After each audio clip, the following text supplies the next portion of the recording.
thématique proposée par les établissements Louis le Grand et Henri IV du lycée au CPGE scientifique. La suite xn définie pour n supérieur ou égal à 0 est définie par x0, premier terme égal à 1, et pour tout n appartenant à n, xn c'est la somme des x0 jusqu'à xn. D'accord? Pour n appartenant au naturel, exprimer xn en fonction de n. Directement, je vais penser à une certaine intuition. Donc, je vais d'abord calculer les premiers termes. Donc, x0, c'est 1, on nous le donne. Et x1, du coup, x1 par définition, c'est x0 plus 1. C'est la somme jusqu'à x0. Donc, x0, c'est 1. x2, quant à lui, c'est la somme. Si je l'écris comme ça, regardez, pour bien comprendre, x2, c'est la somme jusqu'à x1. Donc, c'est x0 plus x1. Donc, c'est 1 plus 1, ça donne 2. x3, c'est la somme jusqu'à x2, donc 1 plus 1, 2, plus 2, 4.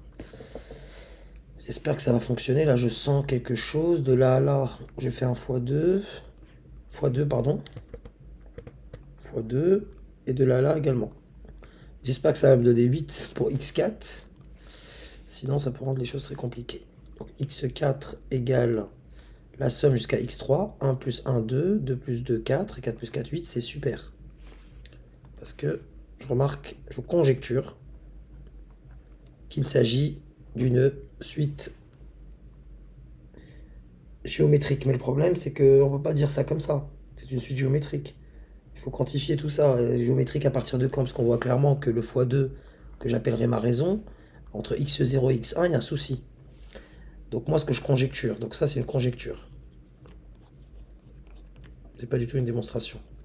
Ma conjecture, par rapport à ce que je vois, c'est que ma suite xn, elle est définie de la manière suivante. Donc xn, ma suite, elle est définie de la manière suivante. x0, il vaut 1. Et x, et pour tout n, du coup pour tout n appartenant à n privé de 0, x, n plus 1, c'est tout simplement 2 fois le terme d'après. 2 fois le terme d'avant, pardon. Donc si ça c'est vrai, qu'elle est géométrique, je conjecture moi de mon côté, après je vais le prouver. Le but c'est aussi de le prouver. C'est du coup que pour tout n appartenant à n privé de 0, j'ai xn qui est égal à x, du coup, premier terme, là, c'est x1, fois ma raison à la puissance n-1. Et x1, je sais que c'est 1, donc ça me donne xn est égal à 2 puissance n-1. Ça, c'est ma conjecture. Maintenant, j'essaie de le prouver. Je pars de quoi? Je pars de xn plus 2, donc pour xn plus 1, pardon, est égal à x0, désolé pour les pointillés, donc pour tout n appartenant à n, j'ai ça. x0 plus x1 jusqu'à xn. Donc, xn plus 2 est égal à x0 plus x1 plus x2, etc. jusqu'à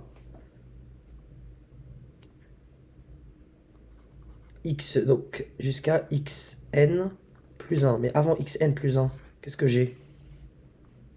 Juste avant, j'ai le terme de rang n, donc xn.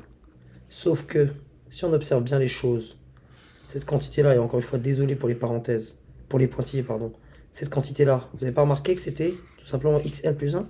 Donc, si je peux me permettre, bilan des courses, xn plus 2 est égal, tout ça c'est xn plus 1, plus mon xn plus 1 qui est là.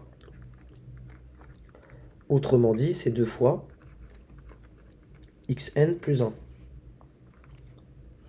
Donc, pour n appartenant à n, j'ai xn plus 2 est égal à 2 fois xn plus 1. Et donc là, je ne peux pas avoir ce qui me donne si je change l'indice. Moi, je veux du xn, je vais exprimer xn en fonction de n.